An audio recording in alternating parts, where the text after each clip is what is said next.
So to start this build, I needed to rip these two crotch slabs down the middle. And to do that, I used my track saw and my panel saw, and what this is going to allow me to do is to break these boards down into a size that'll let me be able to use them on the tools that I have in my shop.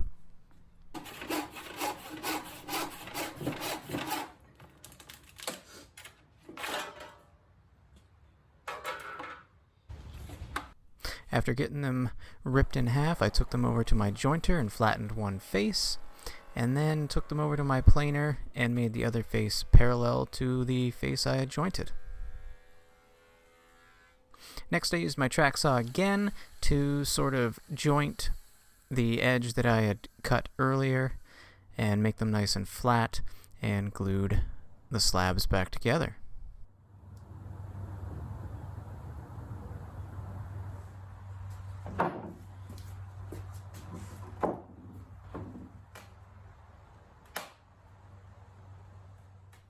With that taken care of, I aligned the slabs end to end and made a cut with my track saw all the way through one slab and sort of scored the one underneath it. And then that gave me a reference for where to cut it all the way through. I'm joining these slabs end to end, so I lined them up in a manner that would allow me to do that. Next, I trimmed them to length and cut some mortises for floating tenons that will allow me to glue these slabs together.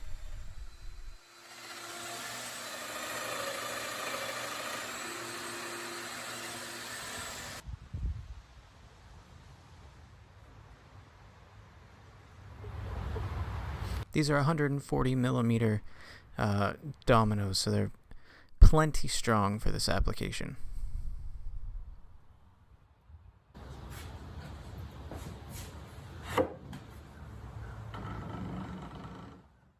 Next, I used my jigsaw to take away most of the waste, and then came back with a sander to flush up the edges where the two slabs met.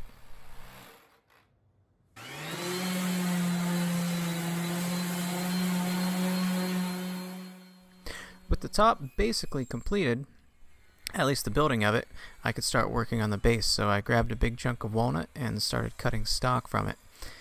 Then I took it over to my miter saw and started cutting the angles that I would need for the base.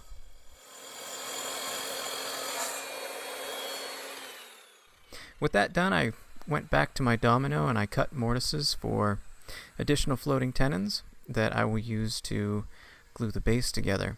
And in this glue up, I used a combination of PVA glue as well as CA glue, and what this did, it allowed me to glue this base together without the use of any clamps.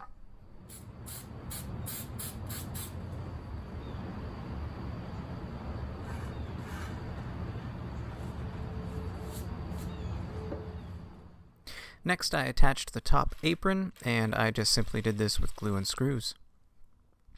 And then I took it over to my bench and trimmed off the excess. Next, with the sub-assemblies done for the base, I cut some spacers and glued the two sub-assemblies together.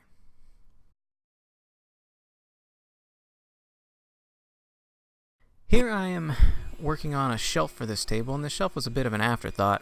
It would have been a lot easier to incorporate this shelf prior to gluing the two sub-assemblies of the base together, but it is what it is, so lots of hand sawing and chiseling was in my future in order to make this thing fit.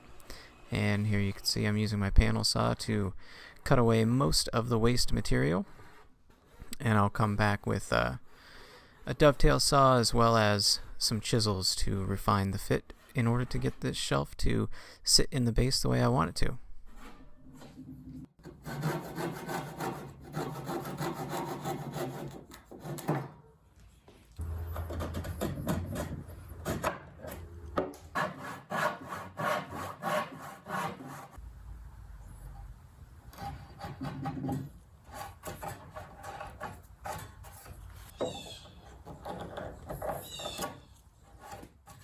Next, it was time to do the epoxy fill on the top, and I'm using some tuck tape or house wrap tape to close off the bottom of the table,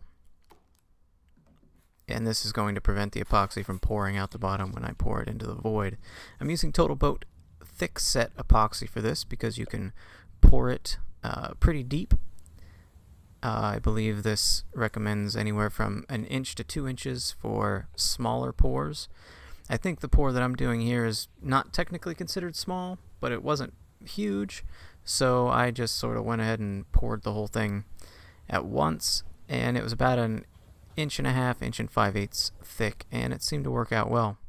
While I was at it, I did a really quick skim coat of epoxy over the entire top because this top does have a lot of powder post-pedal damage in it, and I wanted to try and set that sawdust in there.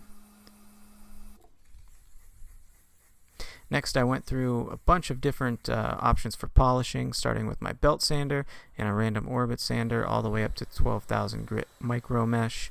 And here, we're just spraying on a shellac finish on top of, the tabletop, as well as the base.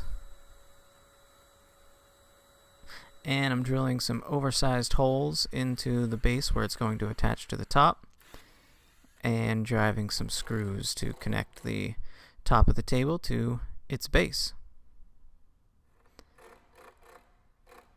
And with all that work done, the table is complete, the epoxy is polished, and it is time for some decorations. Alright guys, thanks a lot for watching. Feel free to leave me a comment with any sort of questions, and don't forget to like and subscribe to this video. Again, thanks a lot for watching.